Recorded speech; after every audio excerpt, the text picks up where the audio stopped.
গঙ্গাসাগর মেলার বাকি আর মাত্র কয়েক সপ্তাহ। তার আগে সাগর এবং আশপাশের এলাকার নিরাপত্তা জোরদার করতে সবসময় তৎপর কিন্তু প্রশাসন। বিশেষ করে এই বাংলাদেশের সাম্প্রতিক পরিস্থিতির পরিপ্রেক্ষিতে জলপথে নজরদারি জোরদার করা হয়েছে এবং জলপথের নিরাপত্তা ব্যবস্থা সরজমিনে খতিয়ে দেখতে হাথানিয়া দোয়ানিয়া নদীর ঘাট সংলগ্ন এলাকা পরিদর্শন করেন সুন্দরবন পুলিশ জেলার সুপার কোটেশ্বর রাও।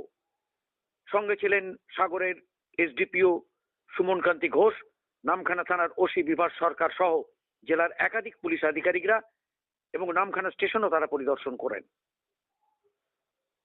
মুখ্যমন্ত্রী মমতা বন্দ্যোপাধ্যায়ের নির্দেশে এবছর মেলায় বিপুল নিরাপত্তা বাহিনী মোতায়েনের সিদ্ধান্ত নেওয়া হয়েছে এবং সেই অনুযায়ী সুন্দরবন জেলা পুলিশের তরফে মেলা চলাকালীন প্রচুর পুলিশ কর্মী এবং স্থানীয় এলাকা থেকে প্রচুর অস্থায়ী হোমগার্ড নিয়োগ করা হচ্ছে বলেও জানা গিয়েছে।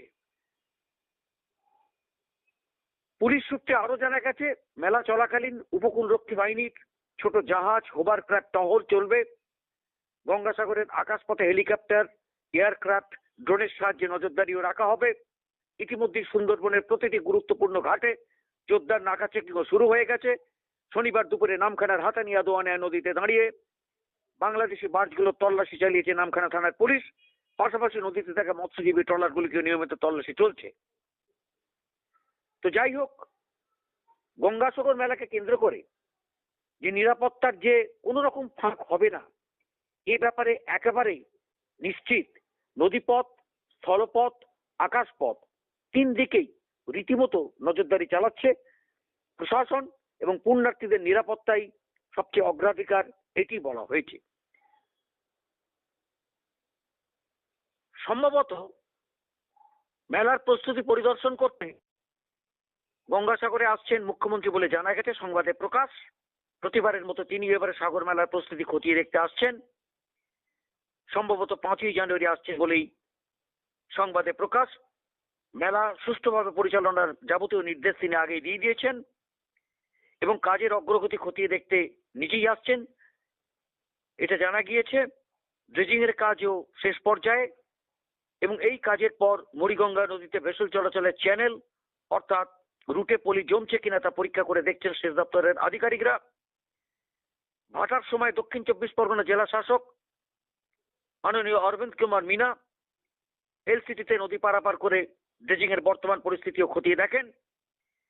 কোনো সমস্যা হয়নি বলেই তাদের দাবি এবং সোমবার সেচমন্ত্রী মানসবাবু তিনি নিজেও এসেছিলেন ড্রেজিং এর কাজ দেখতে। মূলত গঙ্গাসাগর মেলার সময় এই যে মুড়িগঙ্গা নদীতে ভেসেল চলাচলের কোনো সমস্যা না হয় তার জন্য সতর্ক রয়েছে প্রশাসন।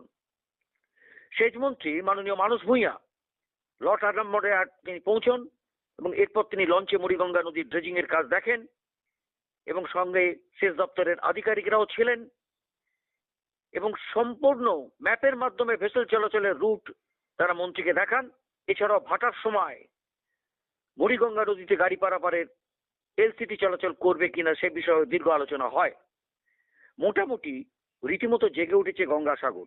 সাগর মেলার ঐতিহ্যের সঙ্গে প্রযুক্তিকে মেলাতে উদ্যোগ নিয়েছে এবারে প্রশাসন, কেননা আর সাগর মেলার দেরি নেই। গঙ্গাসাগরে এসেছিলেন দক্ষিণ 24 পরগনা জেলা শাসক মাননীয় অরবিন্দ মিনা এবং স্নানঘাট, হেলিপ্যাড, ময়দান, বাস স্ট্যান্ড, মেলা প্রাঙ্গণ, কপিলমুনি আশ্রম থেকে ভারত সেবাশ্রম সংঘ সহ মেলার সঙ্গে যুক্ত সব গুরুত্বপূর্ণ স্থান তিনি ঘুরে দেখেছেন, সরজমিনে তদন্ত করেছেন এবং সঙ্গে ছিলেন মাননীয় সুন্দরবন উন্নয়ন মন্ত্রী বঙ্কিমচন্দ্র হাজরাও, ছিলেন জেলা প্রশাসনের একাধিক শীর্ষ আধিকারিকরাও।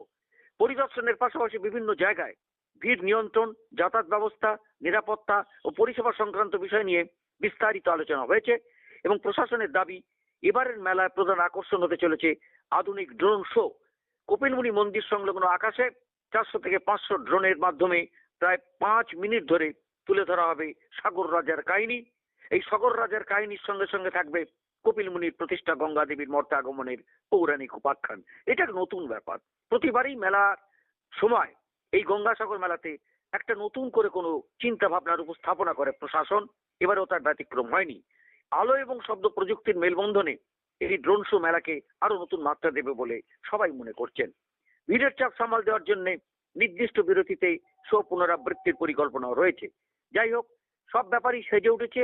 যেমন আগে আমরা গঙ্গাসাগরে দেখেছিলাম যে আকর্ষণ করার জন্য গঙ্গাসাগরের মধ্যেই কালীঘাট, তারাপীঠ, দক্ষিণেশ্বর, তারকেশ্বর, জহুরাকালী মন্দিরের প্রতিরূপ আমরা দেখেছিলাম। কিন্তু এবছরে আবার নতুন আর একটা পদক্ষেপ নিয়েছে প্রশাসন, যেটা আপনাদের বললাম, ড্রোনের মাধ্যমে যে দেখানো হবে কপিল মুনির যাবতীয় কিছু আশ্রমের ব্যাপার ঘটনা। শুধু তাই নয়, এবছরে যেহেতু কুম্ভ নেই, এবছরে গত বছরে 1,10,00,000 গঙ্গাসাগরে পুণ্যার্থী এসেছিলেন বলে প্রশাসন জানিয়েছিলেন। এবারেতে সেটা প্রায় 1.5 কোটির উপর ছাড়িয়ে যাবে বলেই তাদের আশা। সেই মতো প্রস্তুতিও সব দিক থেকে আছে এবং ভেসেল চলাচলে যাতে কোনো সমস্যা না হয় এবং স্নানঘাটেও কোনো সমস্যা না হয় তার সংস্কার এবং বাফার জোন তৈরি করে নিরাপত্তা জোরদারের কাজে চলছে দ্রুত গতিতে। রাস্তা পরিষ্কারের কাজে চলছে। গঙ্গাসাগরের রাস্তা, জেটিঘাট সহ গোটা পরিকাঠামো সংস্কারের কাজ শুরু হয়ে গেছে। গঙ্গাসাগর মেলার প্রস্তুতি চলছে। সড়ক পথে মেলায় যাতায়াতে যাতে কোনো সমস্যা না হয় তার জন্য শুরু হয়ে গেছে রাস্তা মেরামতের কাজ। বাবুঘাট থেকে কাকদ্বীপ লটেই এবং সাগরের কচুবেড়িয়া থেকে গঙ্গাসাগর মেলা প্রাঙ্গণ পর্যন্ত যে যে জায়গায় রাস্তার বেহাল দশা, সেগুলো সব কিন্তু মেরামতের কাজ রীতিমতো যুদ্ধকালীন তৎপরতায় শুরু হয়ে গিয়েছে। এছাড়াও প্রায় প্রশাসনিক সূত্রে জানা গেছে প্রায় 50 কিলোমিটার রাস্তা এই ব্যাপারে চিহ্নিত হয়েছে। এছাড়াও সাগর তটের কাছে কিছু ছোট রাস্তা নির্মাণ করা হচ্ছে। এই কাজের দায়িত্বে গঙ্গাসাগর বকখালি উন্নয়ন পর্ষদ রয়েছে। পাশাপাশি লট 8, বেনুবন, কচুবেড়িয়ার বিভিন্ন জেটিঘাট রক্ষণাবেক্ষণ শুরু হয়েছে। তৈরি হচ্ছে কিছু অস্থায়ী জেটি, যেগুলো মেলার সময় ব্যবহার করা হবে। এদিকে কপিল মুনির মন্দিরের অদূরে নতুন একটি বাস স্ট্যান্ডও তৈরি হয়েছে। ভিড় সামাল দিতেই তৈরি করা হয়েছে। এবং শুধু তাই নয়, যে এখানেতে যে যে কাজগুলো হচ্ছে, প্রতি বছরের যে সমস্যাগুলো যেগুলো হয়, সেই সমস্যাটা মাথায় রেখে তার সমাধানের জন্যই এই প্রস্তুতিগুলো নেওয়া হয়। যেটা মুখ্যমন্ত্রী আসবেন, নিজে সরজমিনে তদন্ত করবেন, দেখে নেবেন প্রস্তুতির ব্যাপার। আশা করা যাচ্ছে যে 5ই জানুয়ারি তিনি আসছেন বলে তিনি জানিয়েছেন। তো যাক, মোটামুটি মুখ্যমন্ত্রী ইতিমধ্যেই এই গঙ্গাসাগর নিয়ে একটা বার্তাটা দিয়েছিলেন, যেটা সংবাদে প্রকাশ হয়েছিল। গঙ্গাসাগর মেলাতে ভিআইপি সংস্কৃতি যাতে না থাকে তার জন্য প্রশাসনকে সতর্ক করলেন মুখ্যমন্ত্রী মমতা বন্দ্যোপাধ্যায়। এবং গঙ্গাসাগর মেলার প্রস্তুতি বৈঠকে মুখ্যমন্ত্রী নির্দেশ দিয়েছিলেন ভিআইপিদের জন্য যেন সাধারণ দর্শনার্থীর সমস্যা যেন না হয়। অবশ্য তিনি সবসময় এটা চান যে ভিআইপির চেয়েও সাধারণ দর্শনার্থীদের তাদের ফেসিলিটিস দেওয়া। তবে যাই হোক, সম্প্রতি যুবভারতী স্টেডিয়ামে মেসি দর্শনে যে বিশৃঙ্খলার পর এই নির্দেশ খুবই তাৎপর্যপূর্ণ বলে আরো বেশি মনে করা হচ্ছে। যদিও মুখ্যমন্ত্রী চিরকালই ভিআইপি সংস্কৃতির বিরোধী। যাক, সূত্রের ভিড় নিয়ন্ত্রণে বিশেষ ব্যবস্থা থাকছে এবং রাজ্যের মন্ত্রী বেচারাম মান্না, পুলক রায়, সুজিত বসু, ববি হাকিম, অরূপ বিশ্বাস, স্নেহাশিস চক্রবর্তী, মানস ভূঁইয়াকে মেলার দায়িত্ব দেওয়া হচ্ছে বলে সংবাদ সূত্রে জানা যায়। এবং তারাও সম্পূর্ণভাবেই গঙ্গাসাগর ইতিমধ্যেই পরিদর্শন করবেন। এছাড়াও দেখা যাচ্ছে যে পুণ্যার্থীদের হাতে রিস্ট ব্যান্ড এবং গলায় আইডি কার্ডও থাকবে বলেও তিনি সংবাদে প্রকাশ। বিমাও করানো হবে। ড্রোন, সিসি ক্যামেরার নজরদারি চলবে। 2500 বাস, 250 লঞ্চে থাকবে। কলকাতা থেকে মেলা পরিচালনা করবেন চন্দ্রিমা ভট্টাচার্য মাত্র বসু বলে সংবাদে প্রকাশ। এবং এখন যে অবস্থা, তাতে করে রীতিমতো জেগে উঠেছে।